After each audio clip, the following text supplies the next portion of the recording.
오늘은 첫 번째 강의로서 동경대전이 가지고 있는 문헌적 접근을 조금 먼저 시작을 하도록 하겠습니다. 동학의 경전이라는 뜻입니다.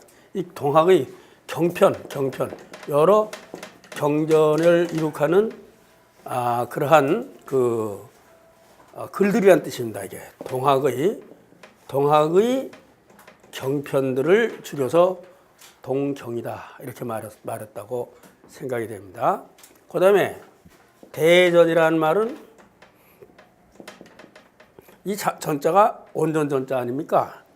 대는 크다의 뜻이가 모든 것을 동학의 경편 모두를 아우러서 온전한 한 책으로 만들었다 이런 뜻입니다. 그래서 한때 이 목판본이 발견되기 전에 전자를 이렇게 써야 되지 않느냐 하고 주장하신 분도 없지 않아 있어요. 법전같이. 근데 사실 이렇게 쓰면은요, 이거는 경전의 의미보다는 경국대전같이 법전의 의미가 있습니다. 이때는 법전의 의미가 있고 경전의 의미는 사실 없어요. 근데 이 목판본이 발견되고 나서 목판본에 동경대전이라고 되어 있습니다. 그래서 옛날 어른들은 뭐라 그랬냐면 우주의 모든 원리를 전부 여기다 담았다. 이게 대전이라고 그랬어요. 근데 그것은 뭐 동학을 하는 사람으로서 맞는 말입니다. 왜? 동학의 이 모든 경편 속에는 우주의 모든 원리가 담겨져 있으니까 그 경편들을 모두 아울러서 한 책으로 만들었으니까 우주의 모든 원리가 여기에는 담겨 있다라고 해석이 가능한 거죠. 그래서 옛날 어른들은 그렇게 말씀을 하셨다. 그렇게 말합니다. 이 동경대전이라는 편명, 동경대전이라는 편명을 붙인 것은 이건 수은 선생께서 붙인 게 아닙니다. 이것은 수은 선생은 한 편 한 편 쓰셔서 쓴 것마다 제자들한테 나눠주고 그걸 가지고 그 이치를 이야기해주고 그렇게 해서 한 권의 책으로 만들질 않으셨어요. 한 권으로 책으로 만든 것은 우리가 어저께 갔다 온 영양 1월산 대티골에서 그곳에서 해월 선생님께서 암송을 해가지고 받아쓰게 해가지고 거기선 필사지요. 받아쓰게 해서 거기서 공부를 했다라는 기록이 천도교회사 초고에 나옵니다. 다른 데는 안 나오고 그렇게 나옵니다. 그 다음에 1880년입니다. 1880년이니까는 수은 선생이 1860년에 동학을 일으켰으면은 그리고 64년에 순도를 하시니까 순도하신 지 16년이 지난 뒤입니다. 이때에 강원도 인제 갑둔이라는 산골 마을에서 해월 선생이 여기서 목판으로 처음 찍어냅니다. 근데 이 목판 판본에 대해서 아직 발견이 안 되는데 저희가 2012년에 이것이 최초의 목판 판본이다 하고 논문 발표한 게 있어요. 거기는 간지가 안 나와요. 그래서 확인할 수가 없지만은 제가 볼 때 그 판본이 맞는 것 같습니다. 여하튼 목판으로 찍었어요. 목판으로 만들기 위해서는 굉장한 노력이 들어갑니다. 그리고 그때 동학의 교세가 얼마나 급속히 나가는지 지금 우리는 천도교 경전이 그게 편찬돼서 번역돼서 나온 지가 근 20년 됐는데 아직도 판을 못 바꿔요. 현재 천도교에서. 근데 그때는 1883년에 3년 만에 또 내요. 이걸 갖다가. 근데 또 내는데 어디서 내는 무슨 충청도 목천에서 냅니다. 그 다음에 이게 봄에 냈는데 이건 봄에. 같은 해 여름에 또 내요. 여름에. 이건 경주에서 또 내요. 이건 1883년에 이게 개미년인데 이게 두 번을 연거푸 냅니다. 이렇게. 목판으로. 근데 좀 내는 이유가 있는 것 같아요. 제가 이게 1880년 판이라고 비정한 판에 보면 많이 빠졌어요. 그러다가 83년 봄에 낸 판본이 발견이 안 됐었는데 몇 해 전에 발견이 됐습니다. 판본이 하나 딱 나왔어요. 근데 그 기증자가 아니라 그 갖고 있는 분이 원본을 내놓지 않고 팔지도 않아요. 어떻게 그걸 좀 복사본을 제가 받아서 봤는데 여기 보니까 여기에 이 판본에 없는 것들이 많이 들어가 있어요. 여기에. 그리고 그다음 여름에 나온 거 있잖아요. 3개월 뒤에 나온 거. 여기에 없는 한 편이 더 들어가 있습니다. 그러니까 지속적으로 제자들이 갖고 오는 거예요. 아, 이게 선생님 글입니다. 그래서 판본을 넓혀가는 거예요. 요 판본에서 가장 완벽하게 나옵니다. 그러다가 1888년 이 무자판인데 요것도 목소리로 또 냅니다. 이게 요 판본과 요 판본의 편수가 똑같습니다. 그때는. 이때부터 확정을 짓는 거죠. 그리고 이 우리 천도교 역사, 동학 역사 기록에는 요 판본에 관한 것이 없어요. 요 판본에 관한 게 없고 요 기록은 있어요. 요 기록하고 요 기록은 있고 요 판본에 관한 것도 기록이 없습니다. 근데 나왔습니다. 그 다음에 1892년 요때 또 나온 게 나옵니다. 이것은 제가 이제 여기서 발견을 했는데 요때도 나와요. 요때 기록이 없는 것들인데 나옵니다. 이렇듯이 이 1880년대에 정말 계속해서 동경대전과 용담사를 찍어냅니다. 그것도 다른 게 아니라 목판으로 찍어요. 근데 목판으로 찍는데 그러면 당시에 동학교도들이 그러한 인쇄를 할 수 있는 기능을 가졌기 때문에 그런 거죠. 그래서 저는 추측하건대 해월 최시영 선생님께서 젊은 시절에 제지소에서 일을 했어요. 제지소에 무슨 기술자로 일을 한 것이 아니라 종이 심부름을 다니는 일을 했습니다. 그래서 저쪽 흥해라든가 그 무슨 영해라든가 이쪽으로 심부름을 가서 그쪽 사람들하고 많이 친했어요. 그래서 동학에 입도를 한 이후에 그쪽 사람들을 굉장히 많이 입도를 시킵니다. 그러니까는 종이 심부름하면서 만났던 사람들이니까 종이와 관계되는 사람들을 많이 만났겠죠. 71년 이때가 뭐냐면 이필제 난을 만날 때입니다. 이필제 난 알죠? 영해부를 습격을 해가지고 해월 선생이 여기다 관계가 됩니다. 그래서 이필제 난에서 완전히 풍비박산이 나서 혈혈단신 영월로 도망 들어가서 영월 직동에서 숨어 계시다가 정선으로 나오는 게 이제 82년대 정선으로 나오는데 이 정선에 있는 유인상이라는 사람을 만나서 그 후원을 받아가지고 차츰차츰 세력을 넓혀가기 시작하는 거예요. 강원도 일대에서 세력을 넓힙니다. 그러니까 이렇게 보면 돼요. 동학 그럼 우린 호남 지역만 생각을 하는데 강원도에서 세력을 넓히지 않았으면 호남 가서 혁명 못합니다. 절대 할 수가 없어요. 지금부터 됩니까 그게? 이때에 가서 첫 번째 감행한 일이 뭐냐? 이 교도들을 모아놓고는 이제 우리가 도대체 마음이 너무 해이해졌다. 그래서 이런 일을 만났다. 그래서 마음을 다시 잡는 길은 뭡니까? 수련하는 길이에요. 그래서 적저함에 들어가서 수련을 시작합니다. 그 이후 8번에 걸쳐서 49일의 수련을 지속해요. 그래서 이 수련을 통해서 마음을 잡기 시작을 하고 그 다음에 의례를 만듭니다. 종교 의례라는 건 말 그대로 집단 종교 의례인데 신앙심을 집결시키는 그러한 힘을 가지고 있어요. 그래서 인등제라든가 설법제라든가 이런 걸 만들어서 사람들을 집결을 시키기 시작해요. 그러고 난 뒤에 그러니까 즉 신앙을 회복하고 그 다음에 의례를 확정하고 그 다음에 1880년대 들어와서는 뭡니까? 경전을 만들어내기 시작하는 거예요. 그러니까 경전을 만들어서 경전을 만드는 것을 그 목판본의 뒤에 배월 선생님이 쓴 발문을 보면 이래요. 그 스승님의 훌륭한 성덕이 잘못될까봐, 잘못 세상에 와전될까봐 그게 두려워서 목판으로 새긴다. 그렇게 돼 있습니다. 여하튼 그래서 오늘에 전하는데 이러다가 인쇄본으로 처음 나오는 것이 1907년에 의암 손병희 선생이 이제 인쇄본으로 처음 동경대전을 한판 내기 시작합니다. 그 뒤에 일제시대 때 들어와서 인쇄본을 몇 번 냅니다. 인쇄본을 내고 그 다음에 그 해석본을 내는데 오늘의 동경대전 해석이 그때 낸 해석에서 한 발자국도 벗어나질 못합니다. 그러니까 우리 할아버지들이 보던 책과 경전과 지금 우리 손주들이 보는 경전이 그대로 비슷해요. 그러니까 손주들이 할아버지들이 읽은 그걸 가지고 이해가 되겠습니까? 이해 안 됩니다. 지금 절대 이해 안 됩니다. 그러니까는 읽어보고도 무슨 소리를 모르니까 지금은 거의 덮어놓은 상태로 봐야 돼요. 한글 번역해놨어도 거의 덮어놨다. 이렇게 우리는 생각이 되는 겁니다. 성인의 말씀을 경이라 그런다고 그랬어요. 성인지언 경해라. 이걸 경이라 그랬어요.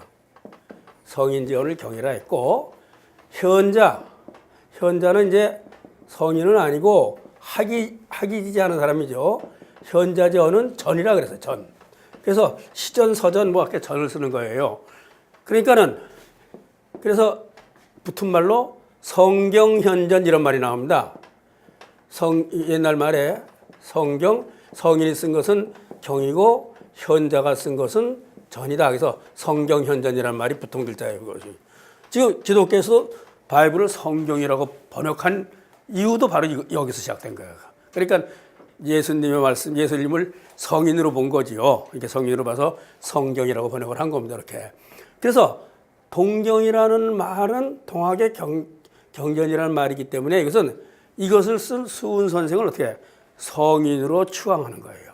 동경제전을 냈다는 것은 성인으로 추앙했다는 얘기며, 동시에 동학도 독자적 영역을 가지고 있는 가르침으로서의 자리를 하고 있다는 뜻입니다. 근데 중요한 사실이 첫판 1880년 인재판을 낼 때 동시에 뭘 작업을 하나 하면요, 정선에서는 도원기서라는 책을 만들어요. 도원기서. 이 도원기서는 도의 연원을 기록한 책이다 이런 뜻입니다. 그래서 수은 선생에서부터 해월 선생까지, 해월 선생이 1880년까지, 1880년까지 일을 전부 낱낱이 기록한 요거는 목판으로 못해요. 이것은 이제 필사된 것을 여기에 이필제는 안 하고 해월 선생이 깊이 연관되어 있다는 것이 기록이 됩니다. 그러니까 기록인 것을 거짓말을 할 수는 없잖아요. 연관되어 있다고 그대로 썼어요. 근데 이것이 관에 고변이 되기 시작하면은 두들겨 맞으니까 그 책을 감춰둡니다. 유인상의 집에다 감춰두고 한 줄만 딱 만들어서 감춰둬요. 예, 그러던 것을 이제 김연국이라는 분이 상제교에서 가져갔다가 그 아들이 세상에 70년대에 내놨기 때문에 알려진 책입니다. 근데 이 도원기서를 보면은, 도원기서를 제가 이제 1991년도에 번역을 해서 냈는데, 도원기서에 보면은 이 동경대전 만드는 과정이 나옵니다. 거기에 누가 뭘 냈고 누가 뭘 했고 누가 어떻게 쭉 기록이 나오는데, 거기에 경전이란 말이 안 나와요. 경전이라는 글자가 한 마디도 안 나옵니다. 문집이란 말이 나와요. 문집. 선생의 문집을 만든다 이렇게 말해요. 문집이란 말하고요, 경전이란 말하고는 천양지차입니다. 문집은 그냥 학자들의 글을 모은 것이 문집이면은, 경전은 성인의 말씀을 모아놓은 거예요. 여기는 도원기서는 문집이란 말이 나오지 경전이란 말이 절대 안 나와요. 그러니까는 이렇게 처음에는 문집의 개념으로서 많은 그 교도들이 생각을 하고 이것을 모아서 일책으로 내다가 여기에 표제를 붙일 때 이건 성인의 말씀이니까 성인의 말씀인 경전으로 이름을 붙여야 된다고 동경대전이라고 붙였던 거죠. 그러니까 처음부터 경전이라는 의식을 갖고 있진 않았던 거죠. 동학교도들이 문집이라고 생각했던 거예요. 그러니까 문집에서 뭐가 된 거예요? 이것이 경전이 된 거죠. 경전이. 문집에서 경전으로 바뀌었다는 의미는 굉장히 큰 의미를 가지고 있어요. 이게 1880년에 들어와서 굉장히 큰 의미인데, 아까 얘기했듯이 수은체제호 선생을 성인으로서 추앙을 하는 것이며, 동시에 이 수은 선생의 가르침인 동학이라는 것이 유교와도 다르고 서학과도 다르고 뭐 도교와도 다르서 다른 그 독특한 안에 영역을 지니고 있는 그러한 가르침으로서의 어떤 자립적인 모습을 보여주고 있다라는 의식이 이 안에는 담겨져 있다는 거예요. 이 도원지서도요, 이 해월 선생이 나에게 지도해가지고 당시에 도차주 두 번째 지도자인 강시원이 쓰고 이렇게 한 겁니다. 그럼에도 불구하고 경전이란 말이 안 나오고 문집이란 말이 나온다는 걸 봐서, 그러니까 요 임시에 나오면서 경전으로서 인식을 바꿔놓은 것이 아닌가라는 생각을 해볼 수가 있겠습니다. 날줄 씨줄 그러죠, 그죠? 이게 날줄입니다. 그러니까 경은 고정불변의 날줄입니다. 여기 고정불변의 날줄인데, 여기에 시줄로 위로 이렇게 짜기 시작하는 거예요. 짜는 거죠, 그렇죠? 그렇기 때문에 이것은 고정불변에 변하지 않는 날줄이기 때문에 이것이 성인의 말씀인 도를 얘기하는 경이라고서 우리한테 일반적으로 쓰이고 있는 것이다 라고 이야기를 해볼 수가 있겠습니다. 이렇듯이 바로 이제 이 동경대전은 이와 같은 과정을 겪어서 오늘 이제 우리들 앞에 와 있는데 거기에 이제 문자들이 그 당시하고 많이 다른 게 많아요. 예, 그래서 혼자 가면서 우리가 한번 보도록 하겠습니다. 그러면 이제 이 동경대전의 동경제의 구성은 어떤 그 동학의 그 진리를 밝히는 대표적인 글 4개가 있습니다. 포동문, 논학문, 수동문, 불연기연 이것이 있고 그 다음에 수련에 필요한 종교적 수행에 필요한 글들이 또 담겨 있습니다. 종교적 수행에. 그러니까 타안도유신것 같은 게 대표적인 수행에 필요한 글들입니다. 그 다음에 어떤 그 깨달음을 표현한 글들이 있습니다. 그것도 이제 시 같은 데 많이 나와요. 거기 보면 시들이 많은데 어떤 그 깨달음의 경지에서 쓴 거. 그래서 그 시를 번역하기가 사실은 제일 어렵습니다. 그래서 그것은 뭡니까? 다양한 번역이 가능한 것이고 뭐 그렇게 볼 수가 있겠죠. 그래서 오늘은 이제 이 동경제전에서 포동문에 관한 것부터 말씀을 드리도록 같이 읽어나가면서 보도록 하겠습니다. 자, 이게 포독이란 말은 이것은 미안합니다. 글씨가 뭐 참 잘 못 쓰는데 편다에 베푼다 편대 포고 덕은 큰 덕자라고 말하는데 이 말은 이 기존의 사전에 없어요. 동학에만 나오는 사전입니다. 근데 기존의 사전에 이제 모로시바 같은데 이런 일본사 큰데 나오긴 하는데 그때는 무슨 말이냐면 천자의 덕을 천하에 편다 이 뜻입니다. 천자 즉 다시 말해서 임금의 덕을 편다는 뜻으로서 나온 말이지 이것이 이 뜻하고는 달라요. 그러면 포덕은 뭐냐 생각할 때는 저는 이것은 덕은 하늘님의 덕인데 한문으로 굳이 쓴다면 하늘님은 천주라 써야 되겠는데 천주지덕 어천하 하늘님의 덕을 천하에 편다. 이것을 줄여서 포덕이라고 한 겁니다. 하늘님의 덕을. 그러니까 이 덕은 이 유교적 개념의 덕하고는 좀 다르다고 생각해요. 동학에서는 덕은 하늘님의 덕입니다. 하늘님의 덕이고 하늘님의 은덕입니다. 이것은 하늘님의 은덕이고 그런 것이기 때문에 좀 다릅니다. 그러니까 이것은 100% 동학에서 덕하면 천주지덕 하늘님의 덕을 생각해야 돼요. 하늘님의 덕을 천하에 펴는 것을 포독이라고 말했어요. 자, 근데 포독이 이 동학에서는 2가지로 쓰입니다. 하나는 말 그대로 하늘님의 덕을 천하에 펴는 것을 포독이라고 한다면은 또 하나는 동학을 일어난 이걸 뭐라고 그러죠? 연기? 기독교에서 말하는 서기? 연기? 동기? 동학 같은 동기겠죠. 이것을 포독 1년, 포독 2년, 포독 3년, 포독 4년 이렇게 얘기해요. 그러니까 하늘님의 덕을 깨달아서 수은 선생이 처음 세상에 펴기 시작한 그날이 포독 원년이 되는 거예요. 그러니까 기타 많은 종교에서는 이 교조가 태어난 그 해를 모든 것의 기원으로 잡았지만은 동학에서 태어난 해가 아니라 이 덕을 하늘님의 덕을 몸소 체득하고 깨닫고 그것을 세상에 펴기 시작한 날을 원년으로 삼았어요. 이제 그게 차이가 있어요. 그러니까는 수은 선생이 1824년에 태어났지만 세상에 덕을 이런 가르침을 펴기 시작한 것은 1860년입니다. 결정적인 종교 체험을 통해서 이러한 덕을 세상에 펴기 시작한 것이 하늘님의 이 덕을 세상에 펴는 그 가르침을 펴기 시작한 것이 1860년부터이기 때문에 이 1860년이 포독 뭡니까? 원년이 되는 거예요. 이 해가 포독 원년입니다. 포독 1년이 돼요. 그러니까 태어난 해가 아니다 이런 얘기죠.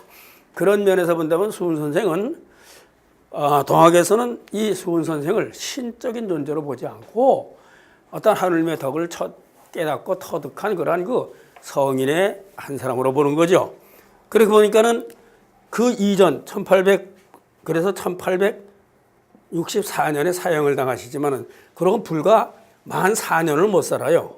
만 4년을 못 살고 그러고 여기서는 이제 36년간을 사시는 거죠. 그러면 그 이전 36년간까지의 이 삶이라는 건 뭐냐면 한 사람의 젊은 지식인, 교양인 어떤 뜻을 가지고 있는 한 사람의 지식인이었다면은 이 결정적인 종교 체험을 통해서 어떤 한 교조로서의 삶이 거듭되는 거예요. 그러니까 이 분기점으로 나눠볼 수 있죠. 그러니까 두 생애를 살았다 이렇게 볼 수 있어요. 전환이 된 거예요. 전환이 돼서 결정적인 종교 체험을 통해서 세상을 올바로 가르칠 수 있는 종교의 교조로서의 삶을 4년 살았어요. 그러면 바로 이 삶이 수은 선생의 전 생애를 갚을 수 있는 비록 짧은 생애지만은 그 생애라고 우리는 말씀을 드려볼 수가 있습니다. 그래서 그때부터를 포독 원년으로 치는 거예요. 이것이 이제 많은 기존의 종단과는 좀 다른 모습이다. 바로 이 태어날 때부터 치지 않고 득도한 이후부터로 친다는 것은 동학을 이해하는데 또 다른 하나의 그 계기가라고 모습이라고 저는 생각을 합니다. 다시 말해서 동학은 어떤 체득을 통해서 성인으로 거듭 태어나는 종교지 처음 태어날 때부터 이미 성인으로서 태어나는 것이 아니라는 그와 같은 의미를 이 안에는 지니고 있습니다. 바로 이 포독문은 바로 이렇듯이 수은 선생이 제일 첫 번째 쓴 글입니다. 제일 첫 번째 썼어요. 그러면서 이것은 세상에 하느님의 덕을 아까 썼죠. 하느님의 덕을 세 천하에 펴기 위해서 쓴 글이 포독문입니다. 포 천주지덕 천하 이렇게 볼 수가 있겠습니다. 포독문에 관한 이야기는 이 정도로 하고 본문을 제가 보도록 하겠습니다. 보면은 밑에 이제 제가 이제 어둡지 않은 번역을 해놨는데 의역이라고 해놨는데 이것도 조금은 수정이 돼야 될 부분입니다. 제가 볼 때는 그렇습니다. 계자상고 일에 춘추질대 사시성세 여기까지 뭐 읽어보겠어요. 계하는 것은 이것은 발어사인데 뜻이 없어요. 무릇 대체적으로 이렇게 번역을 하지만은 이것은 뜻이 없습니다. 그러니까 안 해도 돼요. 대체적으로 무릇. 그러니까 불확실한 사실을 이야기할 때 계 이렇게 합니다. 그러니까 우리가 우주의 시원 첩을 얘기할 때 이게 확실하지 않지 않습니까? 그러니까 계 이렇게 붙여놓은 거예요, 사실은. 그리고 이 계라는 게 문장에 쭉 가가지고 이 단락의 끝에 가서 붙으면요, 요거는 결론에 해당됩니다. 그때는 결론을 할 때 계 대체적으로 이렇다고 결론 얘기할 때 쓰는 것이고, 이건 불확실한 겁니다. 자, 상고일에 상고라는 것은 뭐 우리가 이 역사에서 말하고 있는 상고 시대가 아니라 이 우주가 처음 개벽이 돼가지고 그래서 지금과 같이 이렇게 우주적 질서를 이루고 다시 말해서 해와 달과 지구가 서로 이렇게 균형을 이루면서 돌아가기 시작하는 개벽의 첫 시작을 상고라고 표현을 했습니다. 그래서 자라는 것은 스스로 자자인데 여기서는 스스로 자자로 많이 쓰이지만 뭐뭐로부터 이렇게 써요. 그래서 우리가 자초지정으로 말 써요. 자초지정으로 말 쓰죠, 그죠? 자초지정 이렇게 보면은 이거는 처음부터 끝까지 이런 얘기를 쓰죠. 그러니까 이때는 자는 뭐뭐로부터입니다. 그러니까 자상고, 상고 먼 옛날로부터 이래 그때로부터 쭉 내려오면서 이런 얘기입니다. 이래 써있자는 써있자가 들어가면 앞에 것을 거기다 한번 더 집어넣어주면 돼요. 상고 이래로부터 써 내려왔는데, 그리고 내려오는데, 춘추가 질대되고, 춘추는 네 계절을 그냥 이렇게 줄여서 춘추라고 그러신 거고, 이 질대라는 말이 의미가 있습니다. 질이라는 것은 갈마든다는 뜻이에요. 갈마든다는 것은 새 것이 들어오고 흠 것이 나가고 새 것이 들어오고 흠 것이 들어가고 이렇게 바뀌어 나간다는 뜻이 질자입니다. 그러면 봄과 여름이 바뀐다 이게 질입니다. 여름과 가을이 바뀐다 이게 질입니다. 가을과 겨울이 바뀐다 이게 질이에요. 대는 이어나간다 이 뜻입니다. 그러니까 바뀌면서 이어나갔다 이게 그냥 바뀌면서 뺑뺑뺑뺑 도는 것이 아니라 바뀌면서 지속적으로 이렇게 저 상고 이래로 이렇게 사시성 네 계절이 이렇게 바뀌면서 이어나갔다. 이 부분이 질대란 말 속에 담겨 있어요. 그러니까 바뀌면서 이어나갔다. 이렇게 번역하는 게 제일 좋겠죠. 그러니까 질은 바뀌는 것. 봄, 여름, 가을, 겨울이 바뀌고 또 봄, 여름, 가을. 여기서 이어나갔다. 사시, 춘추, 질대. 사시성세. 사시는 말 그대로 추나치동을 사시라 하는데 그리고 이 네 계절이 한 번은 성했다가 여름 되면 무지하게 더워요. 이게 성한 거죠.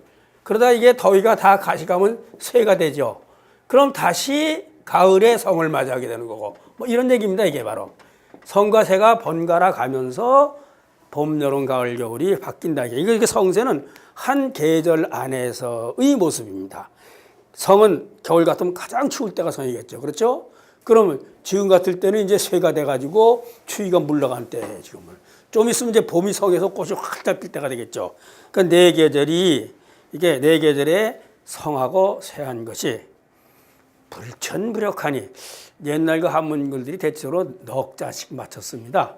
그러냐고 추나 추동을 다 안 쓰고 춘추라고 쓴 것이고 그것도 사시라고 한 것이고 그다음 불천불역 이 천자와 역자가 서로 비슷한데 조금은 달라요. 천이라는 것은 옮겨가는 걸 천이라고 말합니다. 천, 옮겨가는 것. 옮겨가는 것. 그러니까는 봄에서 여름으로 옮겨가는 거, 요거죠. 혹은 봄이 올 자리에 가을이 오지 않는 걸 불천입니다. 이게 가을로 옮겨가지 않는다 이게요. 그다음 역은 뭐냐면 이 역은 옮겨가는 것이 아니라 바뀐다의 뜻입니다. 그거는 바뀐다의 뜻이야. 옮기지도 않고 즉 옮겨가지도 않고 바뀌지도 아니한다. 즉 여름 올 시간에 겨울이 오는 것도 아니고 이런 얘기예요. 또 겨울 대신에 무슨 뭐 가을이 오는 것도 아니고 이 얘기예요. 역자. 이 역자를 어떤 사람은 그렇게 보죠. 이것은 뭐 해와 달이 서로 바뀌니까 바뀐다의 뜻을 가지고 있다. 이렇게 이야기를 하고 있습니다. 그렇듯이 같은 비슷한 글자들을 이렇게 썼으면서도 궁극적으로 조금씩 다른 의미가 담겨져 있음을 우리는 생각을 해야 됩니다. 다시 봅니다. 무릇 아주 먼 까마득한 옛날부터 지금까지입니다. 이러니까 지금까지 봄과 가을이 갈마들면서 이어져 내려왔고 또 이 사시 추나 추동이 서로 성하고 쇠하면서 그렇게 온 것이 그것이 불천 옮겨가지도 않고 바뀌지도 않았다 이거예요. 그것을 흔히 그렇게 말해요. 이 사계절의 변화를 갖다가 흔히 우주의 변화라고 말하는데 이것이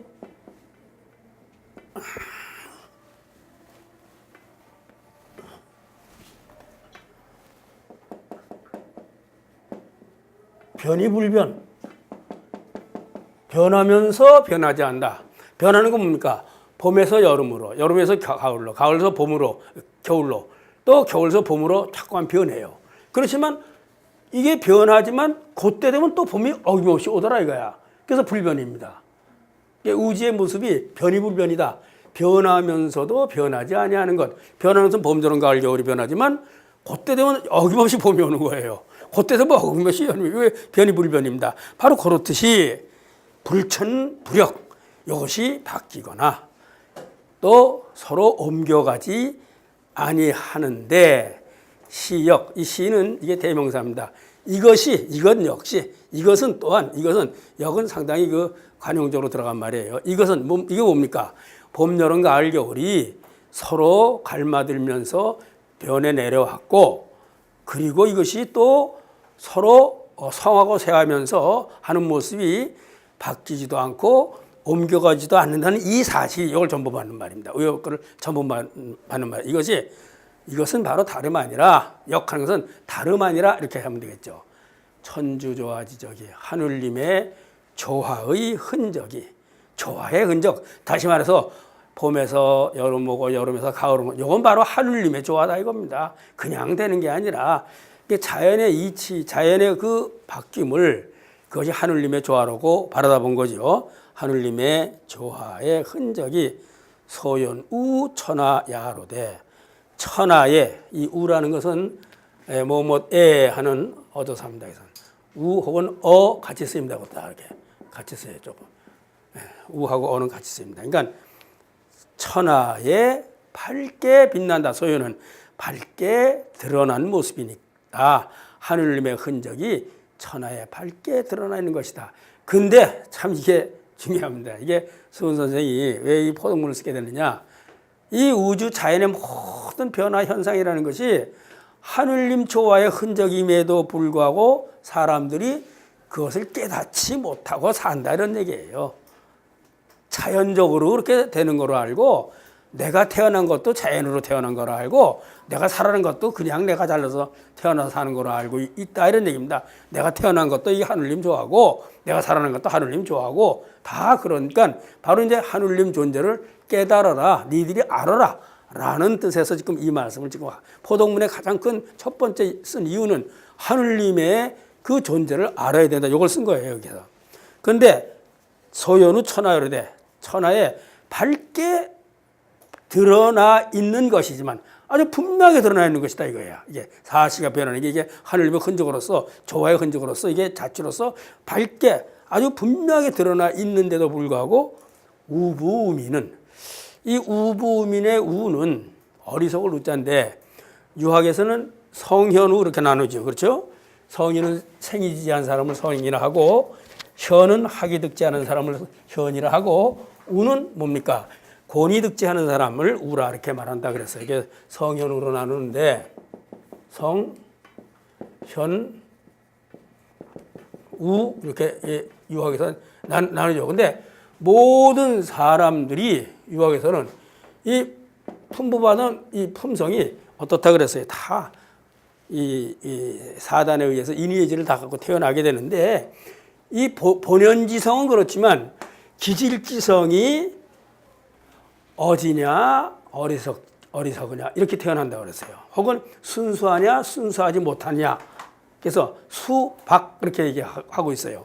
그래서 이 우를 이 우에서 또 하우가 또 하나 있어 보니까는 맹자 같은데 뭐 논에 보면 하우가 있어요. 그래서 이것은 자기 것을 고치려 하지도 않는 사람을 하우라고 말합니다. 우중에서.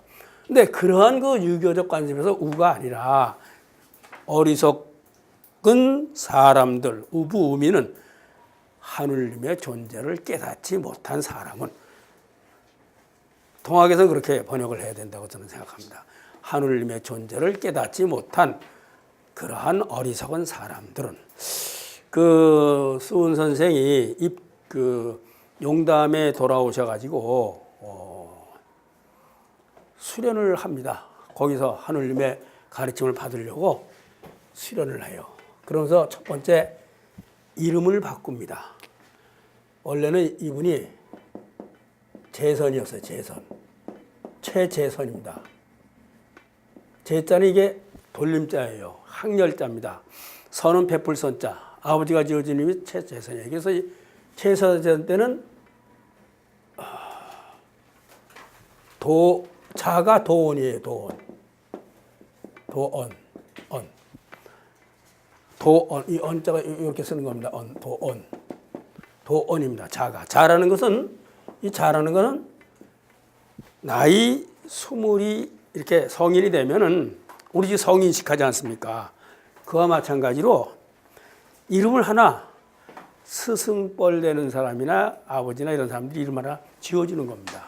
그러니까는 요새는 나이가 40이 되고 50이 돼도 서로 이름 막 부르고 애들같이 사는데 옛날에는 나이 한 이게 성년이 되면은 그래서 성동이라는 말을 써요. 성동. 성동은 15살을 성동이라고 그래요. 그러니까 우리 그 몽중노숙가에서 내 나이 14세라 전정이 만료다 이거 성동이 안 됐다 이겁니다. 이게. 그때 14살이라는 뜻이 아니에요. 14살 성동이 아직 안 됐어. 성동은 요 나이가 돼야 이제 장가도 보낼 수 있는 나이가 됐다 이겁니다. 성동 이렇게 성동이란 말을 써요. 이렇게. 그렇게 되면은 아무리 부모라도 아무리 아버지라도 이름을 그냥 부르기가 그런 겁니다. 그러니까 자를 불러 누구 아무리 선생님이라도 누구 우리 뭐 학교 다닐 때 대학 다닐 때 선생님들이 이름 막 안 부르고 뭐 윤군 뭐 김군 그렇게 하시는 선생님들이 많았어요. 지금 야자 막 그러자고 윤군 김군 이름 불리가 뭐하지 이제 너 성인인데 그런 거야. 그래서 자를 하나 지어주는 거예요. 자를. 그게 자입니다 이게. 지금 이렇게 이름 어른들 대표주는 거예요 이게. 그래서 이 관례 관원상제에서 관례를 하면서 자를 지어주는 거예요. 관원상제 관은 갓을 쓸 수 있어. 모자를 쓸 삿갓을 뭐라 그러죠? 상투를 틀 수 있는 거니까. 근데 장가를 가면 관례를 안 해도 상투를 틀어요. 근데 장가를 아직 못 갔는데 관례를 치렀어. 그래서 헐수 없이 상투를 틀었어요. 그래서 그걸 헛상투라고 그럽니다. 헛상투 들었다. 장가도 못 가고 들었다. 헛상투라 이렇게 말해요. 근데 이 자는 이름하고 연관성이 있어요. 연관이 있겠습니다. 베풀선자니까 베풀려니까 그 도를 어떻게 빛나게 만들어야 된다. 넓혀야 된다. 이런 뜻이 있다면은 이 이름을 이 수은 선생이 수련하면서 연구하면서 제우로 바꿔. 아까 이제 우부문한테 우라. 즉 세상의 하느님을 깨닫지 못한 그 어리석은 사람을 내가 구하겠다. 제우로 바꿔요. 우로 바꾸면서 자를 뭐라고 바꾸냐면 성묵이라고 바꿔요. 성묵. 즉 이 어리석으니까 성품이 어떻게 묵묵하다. 연관성이 있는 거예요. 이렇게. 우자와 묵자가 연관성이 있는 자로 바꾸게 되는 거죠. 예, 그렇게 하듯이 이 우부음의 우는 그냥 그러한 그 우로서 해석하지 않고 그러한 그 동학의 우로서 해석을 해야 되지 않을까 생각이 됩니다. 그러면서 이 수은 선생이 입춘절을 맞았어요. 그래서 입춘시를 하나 씁니다. 입춘이라는 건 대체적으로 뭐냐면 복을 비는 거예요. 우리도 다 복을 비는 거잖아요. 건양다경이라든가 이게 다 복을 비는 건데 뭐 근데 복을 빌지 않고 뭐는 도기장전 사불입 세간중인 무동기 이렇게 썼어요. 세간중인 무동기.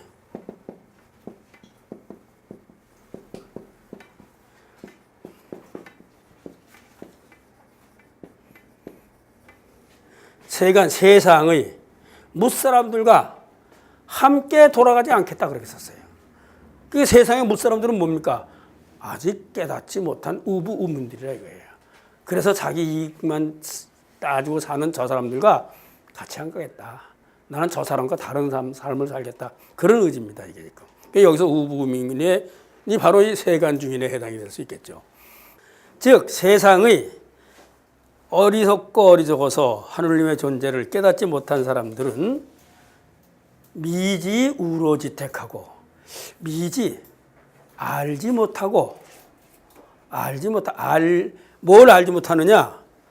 우로의 혜택을 은혜를 즉 비와 이슬이 주는 은혜를 이슬인데 이 비와 이슬이 주는 은혜라는 것은 다시 말해서 뭡니까? 하느님이 비와 이슬을 내려서 모든 만유를 살아가게 하는 은혜란 얘기예요. 이 택은 은택이라는 얘기죠. 이 택은 이게 연모택자인데 택은 밑에서 샘이 쏟는 연못을 택이라고 합니다. 그러니까 저 청계천은요 건천이라고 그래요. 건천. 줄기가 내려가서 샘이 안 쏟는데요 거기서. 그래서 저쪽 인왕산 북악에서 비가 안 와서 물이 끊어져 버리면 전 말라버려. 건천이에요, 건천. 그래서 영조 때 저 건천이 하도 흙이 쌓여서 주은설 작업을 한 기록이 나옵니다. 영조 때. 영조가 자기가 치적지에 큰 치적을 그 준설을 해요. 그 준설해서 그걸 파가지고 양쪽에다가 이렇게 그 흙을 싸놔요. 그래서 오른쪽에다 싸놓은 흙에다가 꽃을 심었어. 그래서 그 꽃이 아름다워서 거기가 뭐냐면 방산, 꽃이 핀 동산이라고 해서. 그래서 이 동산을 만든 거예요. 그렇게. 그 준설에서 만들어서 동네가 방산동이 됐다 그래요. 그 건천은 중요한 뭐냐면 샘이 없어, 중간중간에. 샘이 많지 않아요. 그래서 물이 그 가물면 그냥 끊어져 버려요. 그리고 샘이 있는 데는 물이 계속 흘러내려갑니다. 비가 안 와도 샘이 쏟으니까 흘러내려갈 수 있는 거예요. 근데 택은 연못인데 밑에서 샘이 쏟는 연못입니다. 그냥 고요된 게 아니라 저수지가 아니죠, 이건. 그래서 샘이 쏟기 때문에 거기에는 수많은 수초가 자라고 있어요. 수많은 수초가 자라기 때문에 고기들에게 잘 살 수 있는 환경을 만들어줘. 그 고기들에게 은혜를 주기 때문에 은혜로울 택자도 된다, 그렇게 보고 있습니다. 그래서 여기서는 은혜로울 택자죠. 즉, 우로의 혜택임을 알지 못하고, 거기에 대한 알미 없다. 알지 못하고 아니라 알미 없다. 미자는요, 미자와 불자와, 그러니까 미지라고도 하고 부지라고도 할 수 있어요. 부지. 이건 알지 못하는 거예요. 그러니까 알지 못한다는 동사인데, 알지 못하니, 이건 알미 없답니다, 이거는. 이건 엄밀히 따지면 번역이 달라요. 거기에 대한 알미 전혀 없는 거예요. 내가 알지 못하는 게 아닌 건 미지는, 미지하는 것은, 부지하는 것은 알지 못한다는 것이고 미지는 거기에 대한 근원적 지식이 없다 이 소리입니다. 이때. 그래서 미지라고 쓴 거예요. 그러니까 이 글자를 하나하나 뜯어보면요. 그 하나하나가 이렇게 예사롭게 써있지는 않아요. 부지우로지태로 쓸 수도 있는데 왜 미지우로지태로 썼겠느냐 생각해보면 그렇다는 거죠. 알미 없는 것이 아니라 알지 못하는 것이 아니라 거기에 대한 근원적 지식이 아무것도 없어. 왜? 이것이 하늘님의 어떤 그 우로의 혜택이라는 것을 알지 못하고 직이무의하라. 저절로 되는 것으로 알더라. 직이무의하라. 저절로 돼. 이 무의하가 이제 무의하는 이 동학에서 굉장히 중요한 개념입니다. 논학문에서 보면 오도는 무의하라, 수기심, 정기기, 솔기성, 수기교 이렇게 나오는데 그래서 이 한때 그 일제시대 때에 그 당시 초창기에 우리의 이론가, 천도의 이론가들이 이거 잘못 썼다. 우리가 잘못 알았다. 그래서 바꿨어요. 우부미는 미지무의이화하고 직이우로지택이라고 바꿨었어요. 바꾼 쓰기 있었습니다, 이게. 근데 이거는 무의이화에 대한 오해입니다.